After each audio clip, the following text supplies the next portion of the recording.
আজকে আবু সাঈদের কথা মনে পড়ছে আমাদের, যে আবু সাঈদের ছবি বাংলাদেশের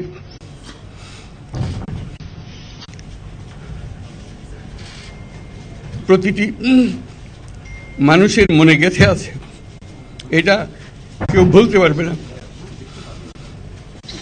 কি অবিশ্বাস্য একটা সাহসী যুবক, গৌরবের দিন। যে বিপ্লবের মাধ্যমে বাংলাদেশ আজকে নতুন বিজয় দিবস সৃষ্টি করল, সেটাকে সামনে রেখে এবং আরো মজবুত করে আমাদেরকে সামনে এগিয়ে যেতে হবে।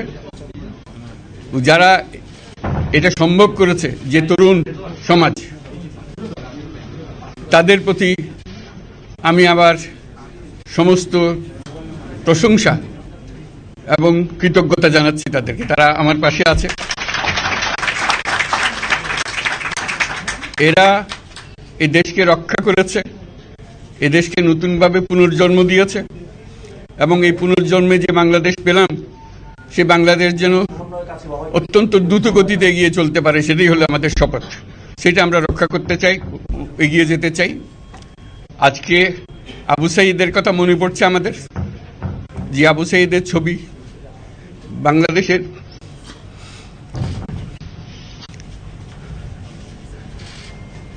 প্রতিটি মানুষের মনে গেঁথে আছে, এটা কেউ ভুলতে পারবে না। কি অবিশ্বাস্য একটা সাহসী যুবক, বন্দুকের সামনে দাঁড়িয়ে আছে, এবং তারপরে থেকে কোন যুবক, কোন যুবতী আর হার মানে নাই, সামনে গিয়ে আছে এবং বলছি যত গুলি মারো মারতে পারবো। আমাদের প্রতিজ্ঞা যে আমাদেরকে এটা করতে হবে, ঘরে ঘরে পৌঁছাতে হবে। মানুষ যেন জানে যে বাংলাদেশ স্বাধীন হওয়ার অর্থ হলো তার নিজের পরিবর্তন, ব্যক্তির পরিবর্তন, সুযোগের পরিবর্তন, তার ছেলে মেয়ের ভবিষ্যতের পরিবর্তন। এটা যেন প্রত্যেকে বুঝে নেয়। এবং আজকের তরুণ সমাজকে বোঝানো যে এই দেশ এটা তোমাদের হাতে, তোমরা এটাকে তোমাদের মনের মতো করে গড়ে তুলবে। তোমরা যেগুলো স্বাধীন করতে পেরেছো, তোমরা এটাকে তোমাদের মনের মতো করে গড়তেও পারবে, এবং তোমাদের দেখে সারা দুনিয়া শিখবে কিভাবে একটা দেশ, একটা তরুণ সমাজ গ্রহণ করতে পারে এবং তাকে পাল্টে ফেলতে পারে। তাদেরকে আমি বারে বারে এমনি উপদেশ দিই যে পুরনোদেরকে বাদ দাও, তাদের এই পুরনো চিন্তা দিয়ে এটার মুক্তি আমাদের হবে না। করি সারা দুনিয়ার মধ্যে এটা হবে না। এটা শুধু বাংলাদেশের কথা না, সারা দুনিয়াকে জুড়ে কথা বলছি। তোমাদের মধ্যে যে শক্তি আছে, যে ক্রিয়েটিভিটি আছে, সৃজনশীলতা আছে, সেই সৃজনশীলতাকেও কাজে লাগাতে হবে। এটা শুধু বই খাতাটা লেখার জিনিস না, এটাকে প্রকাশ করার জিনিস, স্থাপন করার জিনিস। সেটা করা, এটা আমরা এই আজকে আমাদের পুরো কাজটা হলো, দায়িত্বটা হলো তারা যেটা অর্জন করে নিয়ে এসছে, এখন তাদেরকে দিয়ে এটাকে করিয়ে দেওয়া, আমাদের সমস্ত কাঠামোগুলো পরিষ্কার করে দেওয়া। সরকার বলে একটা জিনিস আছে, কিন্তু মানুষের কোনো আস্থা নেই। মানুষ মনে করে সরকার একটা দমন পীড়নের একটা যন্ত্র, যেখানে পায়, যেখানে সুযোগ পায় তার একটা কষ্ট দেওয়া, তার থেকে নিংড়ে দেওয়া, যে সকল স্তরে। এটা হলো তার থেকে কেমন ভাবে সামাল দিতে হবে তাকে, একটা ভয়ের একটা জিনিস, তাকে সামাল দিয়ে চলা। এটা হলো সরকার। এটা সরকার হতে পারে না। সরকারকে দেখে মানুষের বুক ফুলে উঠবে যে আমাকে সাহায্য করবে, আমাকে রক্ষা করবে, আমার সরকার আমার জন্য দাঁড়াবে। সরকার তার জন্য দাঁড়ায় না কোনো সময়।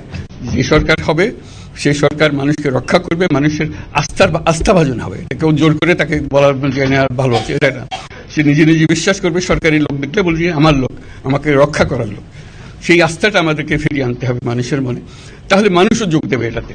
মানুষ এখন পিছিয়ে থাকে যে কিসের মধ্যে আমাদেরকে ঢুকিয়ে দিচ্ছে।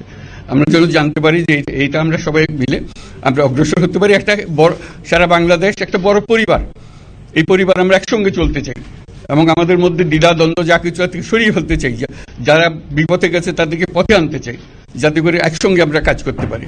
এর মধ্যে আমরা শুনলাম, আসার পথে শুনে আসছি যে এখানে আইন শৃঙ্খলার ব্যাঘাত হচ্ছে, মানুষকে আক্রমণ করছে, ঘরবাড়ি জ্বালিয়ে দিচ্ছে, সম্পদ জ্বালিয়ে নষ্ট করছে, চুরি করছে, দিয়ে যাচ্ছে, অফিস আদালতে আক্রমণ করছে, সংখ্যালঘুদের উপর আক্রমণ করছে, হিন্দু, বৌদ্ধ, খ্রিস্টান, আহমদিয়া সবার উপর আক্রমণ করছে। এগুলো হলো ষড়যন্ত্রের অংশ, এগুলো আমাদের বিষয় না। আমাদের কাজ হলো এটাকে রক্ষা করা, সবাইকে রক্ষা করা, এটাকে প্রতিটি মানুষকে, প্রতিটি মানুষ আমাদের ভাই, আমাদের বোন, তাদেরকে রক্ষা করা এবং আমাদের একটা শৃঙ্খলা ফিরিয়ে আসা। বিশৃঙ্খলা, সহিংসতা এগুলো হলো অগ্রগতির বড় শত্রু।